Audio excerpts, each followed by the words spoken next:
ओम शांति। आज बाबा की अव्यक्त मुरली है।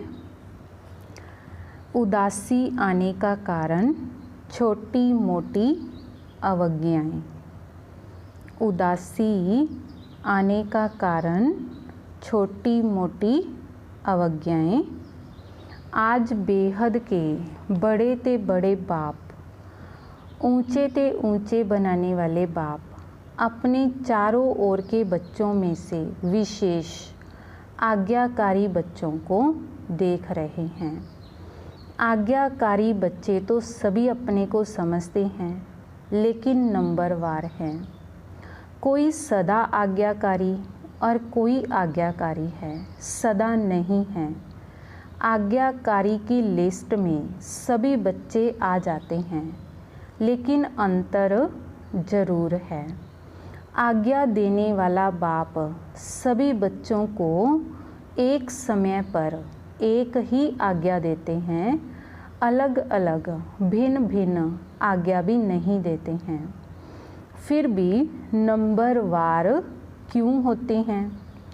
क्योंकि जो सदा हर संकल्प व हर कर्म करते बाप की आज्ञा का सहज स्मृति स्वरूप बनते हैं, वह स्वतः ही हर संकल्प, बोल और कर्म में आज्ञा पर मान चलते, और जो स्मृति स्वरूप नहीं बनते उनको बार बार स्मृति लानी पड़ती है।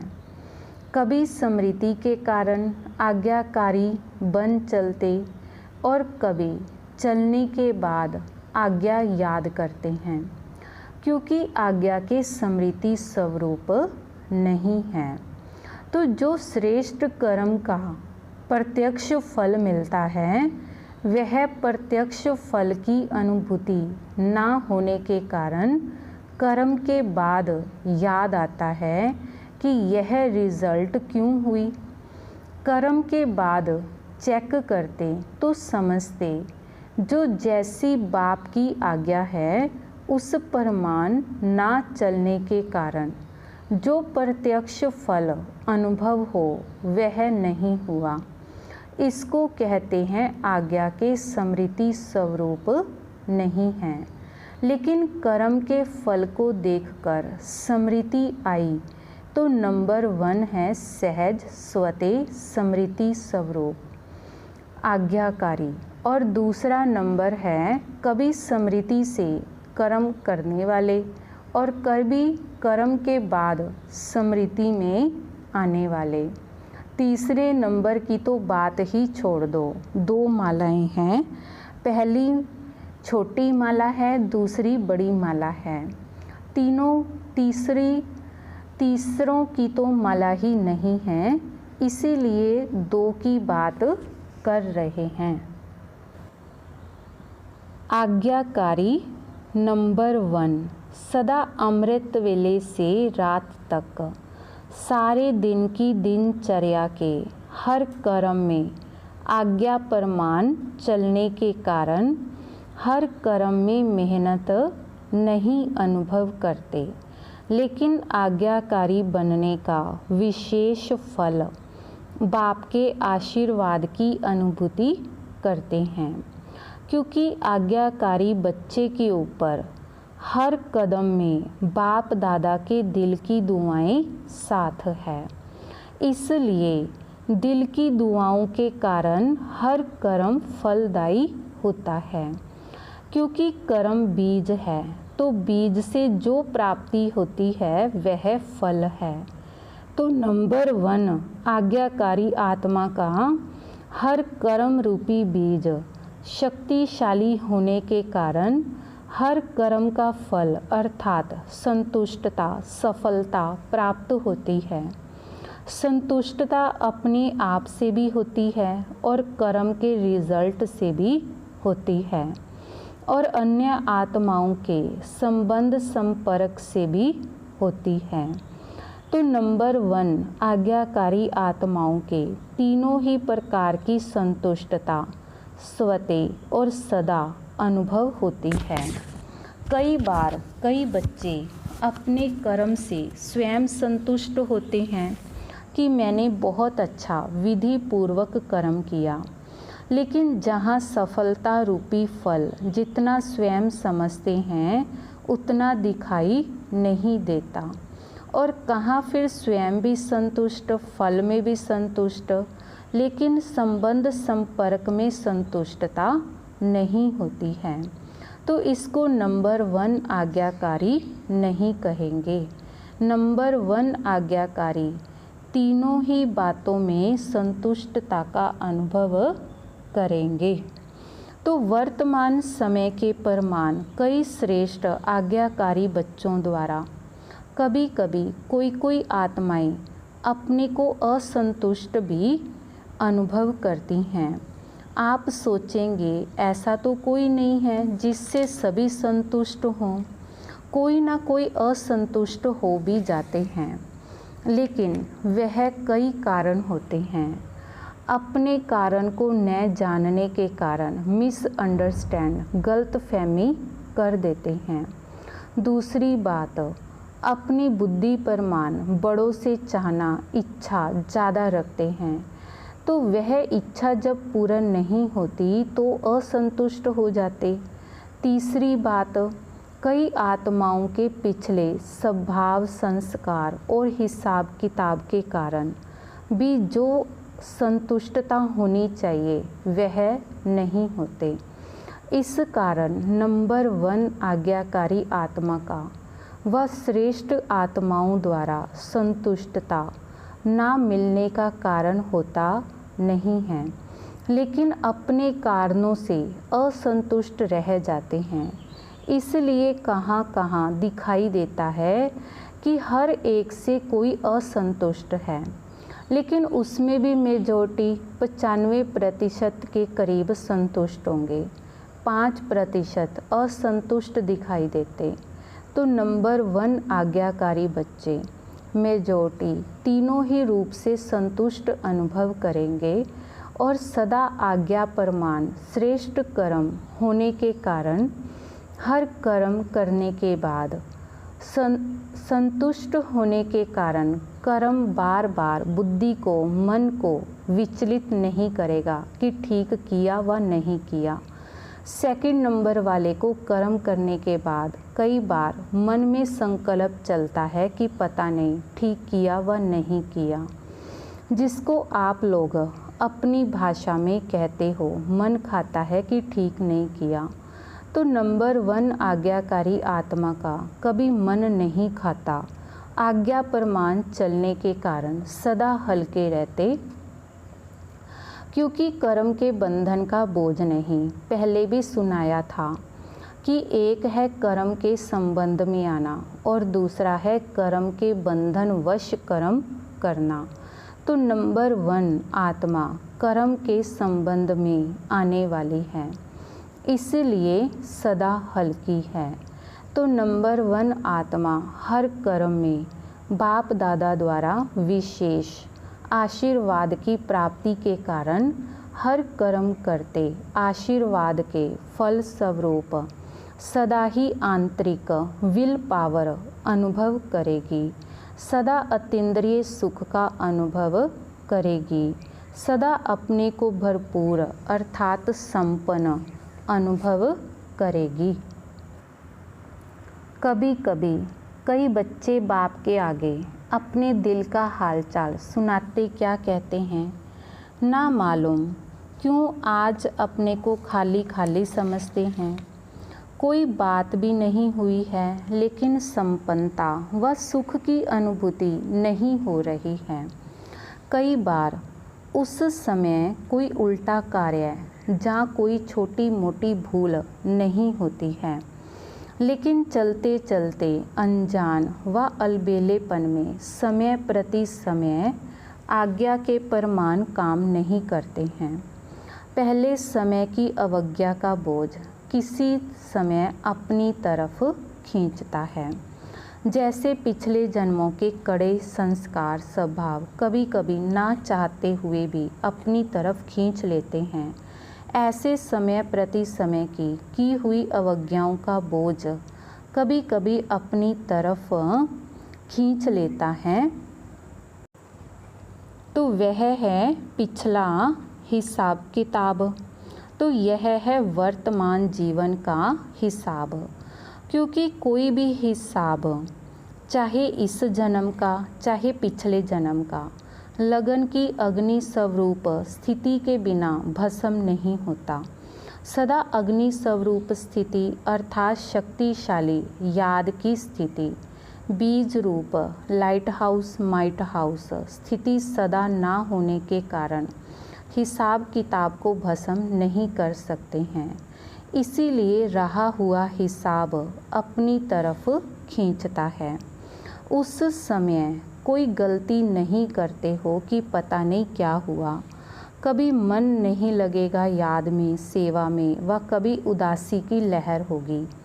एक होता है ज्ञान द्वारा शांति का अनुभव करना, और दूसरा होता है बिना खुशी बिना आनंद के सन्नाटे की शांति। तो वह बिना रस के शांति होती है। सिर्फ दिल करेगा जहाँ अकेले में चले जाएं, बैठ जाएं। तो यह सब निशानियां हैं कोई ना कोई अवज्ञा की। कर्म का बोझ खींचता है। अवज्ञा एक होती है पाप कर्म करना व कोई बड़ी भूल करना, और दूसरी छोटी छोटी अवज्ञाएं भी होती हैं।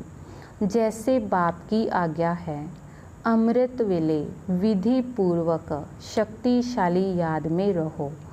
तो कर्म योगी बन करके करो, निमित्त भाव से करो, निर्माण बन करके करो। तो यह आज्ञाएं हैं। ऐसे तो बड़ी लंबी लिस्ट है, लेकिन दृष्टांत की रीति से सुना रहे हैं। दृष्टि वृत्ति सबके लिए आज्ञा है। तो इन सब आज्ञाओं में से कोई भी आज्ञा विधि पूर्वक पालन नहीं करते, तो इसको कहते हैं छोटी मोटी अवज्ञाएं। अगर खाता जमा नहीं, यह खाता अगर जमा होता रहता है तो ज़रूर अपनी तरफ खींचेगा ना। तो इसीलिए कहते हैं कि जितना होना चाहिए उतना नहीं होता। जब पूछते हैं ठीक चल रहे हो तो सब कहेंगे हाँ, और जब कहते हैं कि जितना होना चाहिए उतना है तो फिर सोचते हैं। इतने इशारे मिलते, नॉलेजफुल होते, फिर भी जितना होना चाहिए उतना नहीं होता। कारण पिछला व वर्तमान बोझ डबल लाइट बनने नहीं देता है। कभी डबल लाइट बन जाते, कभी बोझ नीचे ले आता, तो सदा अतीन्द्रिय सुख व खुशी संपन्न शांत स्थिति अनुभव नहीं करते हैं। तो बाप दादा के आज्ञाकारी बनने की विशेष आशीर्वाद की लिफ्ट की प्राप्ति की अनुभूति नहीं होती है। इसलिए किस समय सहज होता, किस समय मेहनत लगती है। तो नंबर 1 आज्ञाकारी की विशेषताएं स्पष्ट सुनी। बाकी नंबर 2 कौन हुआ जिनमें इन विशेषताओं की कमी है। तो नंबर 2 और दूसरे नंबर माला के हो गए। तो पहली माला में आना है ना, मुश्किल कुछ भी नहीं है। हर कदम की आज्ञा स्पष्ट है। उस पर मान चलना सहज हुआ जब मुश्किल हुआ। तो आज्ञा ही बाप के कदम हैं, तो कदम पर कदम रखना तो सहज हुआ ना। वैसे भी सभी सच्ची सीताएं हो, सजनियां हो, तो सजनियां कदम पर कदम रखती है ना, तो यह विधि है ना। तो मुश्किल क्या हुआ, बच्चे के नाते से भी देखो। बच्चे अर्थात जो बाप के फुल स्टेप पद चिन्ह पर चले। जैसे बाप ने कहा ऐसे किया, तो बाप का कहना और बच्चों का करना, इसको कहते हैं नंबर 1 आज्ञाकारी। तो चेक करो और चेंज करो। अच्छा, चारों ओर के सर्व आज्ञाकारी श्रेष्ठ आत्माओं को सदा बाप द्वारा प्राप्त हुई आशीर्वाद की अनुभूति करने वाली विशेष आत्माओं को, सदा हर कर्म में संतुष्टता सफलता अनुभव करने वाली महान आत्माओं को, सदा कदम पर कदम रखने वाली आज्ञाकारी बच्चों को बाप दादा का याद प्यार और नमस्ते। फिर पार्टियों से अव्यक्त बाप दादा की मधुर मुलाकात। सदा अपने को रूहानी यात्री समझते हो। यात्रा करते क्या याद रहेगा, जहाँ जाना है वही याद रहेगा ना। अगर और कोई बात याद आती है तो उसको भुलाते हैं। अगर कोई देवी की यात्रा पर जाएंगे तो जय माता कहते जाएंगे। अगर कोई और याद आएगी तो अच्छा नहीं समझते हैं। एक दो को भी याद दिलाएंगे जय माता याद करो। घर को व बच्चे को याद नहीं करो, माता को याद करो। तो रूहानी यात्रियों को सदा क्या याद रहता है? अपना घर याद, अपना घर परम धाम याद रहता है ना। वहाँ ही जाना है तो अपना घर और अपना राज्य स्वर्ग दोनों याद रहता है। जो और बातें भी याद रहती हैं, पुरानी दुनिया की बातें नहीं याद आती हैं ना। ऐसे नहीं, जहाँ रहते हैं तो याद आ जाती है। रहते हुए भी न्यारे रहना, क्योंकि जितना न्यारे रहेंगे उतना ही प्यार से बाप को याद कर सकेंगे। तो चेक करो, पुरानी दुनिया में रहते पुरानी दुनिया में फंस तो नहीं जाते हैं। कमल पुष्प कीचड़ में रहता है लेकिन कीचड़ से न्यारा रहता है। तो सेवा के लिए रहना पड़ता है, मोह के कारण नहीं। तो माताओं को मोह तो नहीं है। अगर थोड़ा पोतरे धोतरे को कुछ हो जाए फिर मोह होगा। अगर वह थोड़ा रोए तो आपका मन भी थोड़ा रोएगा, क्योंकि जहाँ मोह होता है तो दूसरे का दुख भी अपना दुख लगता है। ऐसे नहीं उसको बुखार हो तो आपको भी मन का बुखार हो जाए। मोह खींचता है ना। पेपर तो आते हैं ना, कभी धोत्रा बीमार होगा तो कभी पोतरा बीमार होगा, कभी धन की समस्या आएगी, कभी अपनी बीमारी की समस्या आएगी। तो यह तो होगा ही, लेकिन सदा न्यारे रहें, मोह में ना आए। ऐसे निर्मोही हो। माताओं को होता है संबंध से मोह और पांडवों को होता है पैसे से मोह। पैसे कमाने में याद भी भूल जाएगी। शरीर निर्वाह करने के लिए नियमित काम करना दूसरी बात है, लेकिन ऐसा लगे रहना जो न पढ़ाई याद आए न याद का अभ्यास हो, उसको कहेंगे मोह। तो मोह तो नहीं है ना। जितना नष्टो मोहा होंगे उतना ही स्मृति स्वरूप होंगे। फिर कुमारों से, कमाल करने वाले कुमार हो ना, क्या कमाल दिखाएंगे?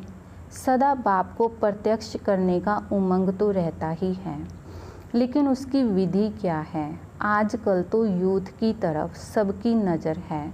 रूहानी यूथ अपनी मनसा शक्ति से, बोल से, चलन से ऐसे शांति की शक्ति अनुभव कराए जो वह समझे कि यह तो शांति की शक्ति से क्रांति करने वाले हैं। जैसे जिस्मानी यूथ की चलन और चेहरे से जोश दिखाई देता है ना, देख कर ही पता चलता है कि यह यूथ है। ऐसे आपके चेहरे और चलन से शांति की अनुभूति हो, इसको कहते हैं कमाल करना। तो हर एक की वृत्ति से वाइब्रेशन आए। जैसे उन्हों के चलन से, चेहरे से वाइब्रेशन आता है कि यह हिंसक वृत्ति वाले हैं, ऐसे आपके वाइब्रेशन से शांति की किरणें अनुभव हो। ऐसी कमाल करके दिखाओ। कोई भी क्रांति का कार्य करता है तो सबका अटेंशन जाता है ना। तो ऐसे आप लोगों के ऊपर सबका अटेंशन जाए, ऐसी विशाल सेवा करो। क्योंकि ज्ञान सुनाने से अच्छा तो लगता है, लेकिन परिवर्तन अनुभव को देखकर अनुभवी बनते हैं। ऐसी कोई न्यारी बात करके दिखाओ। वाणी से तो माताएं भी सेवाएं करती हैं, निमित बहनें भी सेवा करती हैं, लेकिन आप नवीनता करके दिखाओ जो गवर्नमेंट का भी अटेंशन जाए। जैसे सूर्य उदय होता है तो स्वतः ही अटेंशन जाता है ना, रोशनी आ रही है, ऐसे आपकी तरफ अटेंशन जाए, समझा। मीठे मीठे सिक्के लदे बच्चों प्रति माता पिता बाप दादा का याद प्यार और गुड मॉर्निंग। रूहानी बाप की रूहानी बच्चों को नमस्ते। रूहानी बच्चों की रूहानी बाप दादाजी को याद प्यार गुड मॉर्निंग, नमस्ते, शुक्रिया बाबा, शुक्रिया। वरदान है, थकी व तड़पती हुई आत्माओं को सिद्धि देने वाले खुदाई खिदमतगार भव। थकी व तड़पती हुई आत्माओं को सिद्धि देने वाले खुदाई खिदमतगार भव। आत्माओं की बहुत समय से इच्छा व आशा है निर्वाण व मुक्ति धाम में जाने की। आत्माओं की बहुत समय से इच्छा व आशा है निर्वाण व मुक्ति धाम में जाने की। तो इसके लिए ही अनेक जन्मों से अनेक प्रकार की साधना करते करते थक चुकी हैं। अभी हर एक सिद्धि चाहते हैं, ना कि साधना। अभी हर एक सिद्धि चाहते हैं, ना कि साधना। तो सिद्धि अर्थात सद्गति। तो ऐसी तड़पती हुई थकी हुई प्यासी आत्माओं की प्यास बुझाने के लिए आप श्रेष्ठ आत्माएं अपनी साइलेंस की शक्ति व सर्व शक्तियों से 1 सेकंड में सिद्धि दो, तब कहेंगे खुदाई खिदमतगार। ऐसी तड़पती हुई थकी हुई प्यासी आत्माओं की प्यास बुझाने के लिए आप श्रेष्ठ आत्माएं अपनी साइलेंस की शक्ति व सर्व शक्तियों से 1 सेकंड में सिद्धि दो, तब कहेंगे खुदाई खिदमतगार। स्लोगन है, कमज़ोर संस्कार ही माया के आने का चोर गेट है, अब यह गेट बंद करो। कमज़ोर संस्कार ही माया के आने का चोर गेट है, अब यह गेट बंद करो। ओम शांति।